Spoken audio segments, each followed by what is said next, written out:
मतलब अगर बॉडी बीमार है, सर दर्द है या फिर विटामिन्स की डेफिशिएंसी है तो आप सप्लीमेंट ले लो, गोलियां खा लो और आप फिर एकदम ठीक ठाक चंगे हो जाओगे।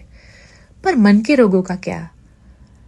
मन के कौन से ऐसे तार है, ऐसी कौन सी चीज है कि सिटी स्कैन में निकल आएगी, एक्सरे मशीन होगा जिसमें पता चल जाएगा कि अच्छा यहाँ पे इश्यू है, ये चीज है, अगर मन का रोग है तो ये सप्लीमेंट लो, ये विटामिन्स लो, आप मेंटली फिट हो जाओगे।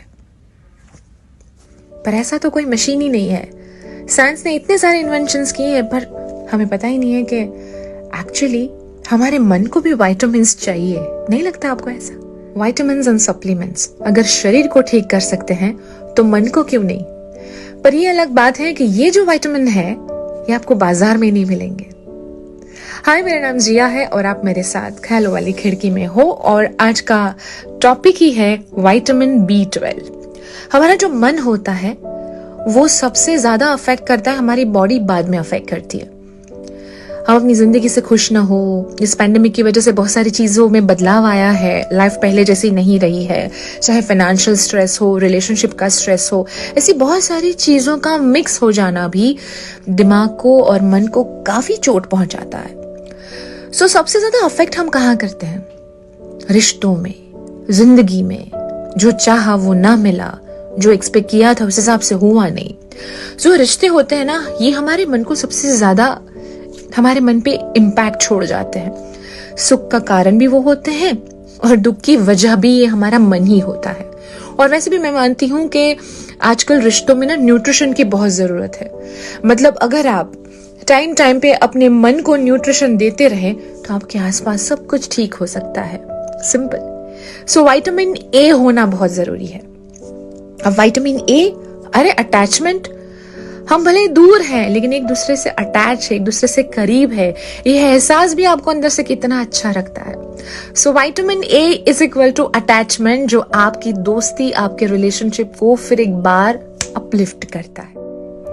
और विटामिन ए को विटामिन बी का अगर सपोर्ट मिल जाए तो रिलेशनशिप बहुत ज्यादा रिफ्रेश हो जाता है। विटामिन बी, अरे उसमें तो बहुत सारे टाइप्स है ना, B3, B5, B12। बिल्कुल वैसे ही विटामिन बी यानी कि बॉन्डिंग। जब रिश्तों में गलतफहमियां होती हैं तो बॉन्डिंग कमजोर हो जाती है।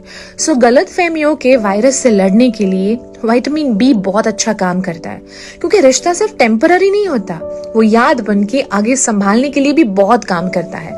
और इसी विटामिन बी के साथ अगर आप बारी बारी जब जरूरत हो विटामिन सी ऐड कर दो, थोड़ी सी केयर, थोड़ा सा कॉन्फिडेंस तभी आता है आपके रिलेशनशिप में।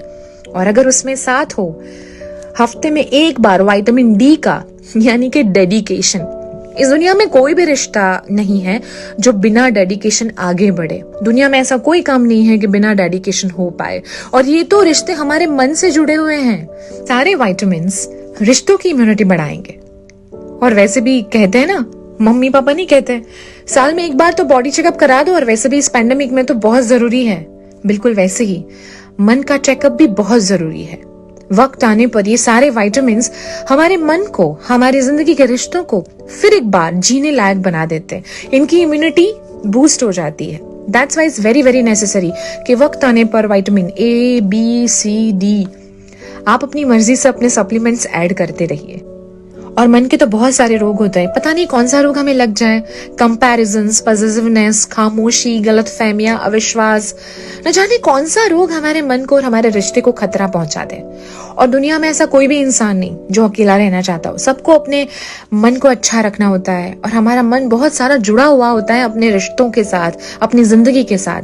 तो बस संभालिए अपने मन को, उसकी देखभाल कीजिए, वरना वो आइसोलेशन मोड पे चला जाएगा। और वैसे भी रिश्तों को न्यूट्रिशन की जरूरत बारी बारी होती है। उन्हें सींचना पड़ता है, उनके साथ ग्रो होना पड़ता है, उनकी देखभाल करनी पड़ती है। इस दुनिया में सबसे डिफिकल्ट अगर कोई मेंटेनेंस मांगता है ना तो वो रिश्ता है। और हर रिश्ते के साथ हमारा मन जुड़ा हुआ है। सो ध्यान रखिए, दूसरों के लिए नहीं, खुद के लिए, अपने लिए, अपने मन के लिए। Take care.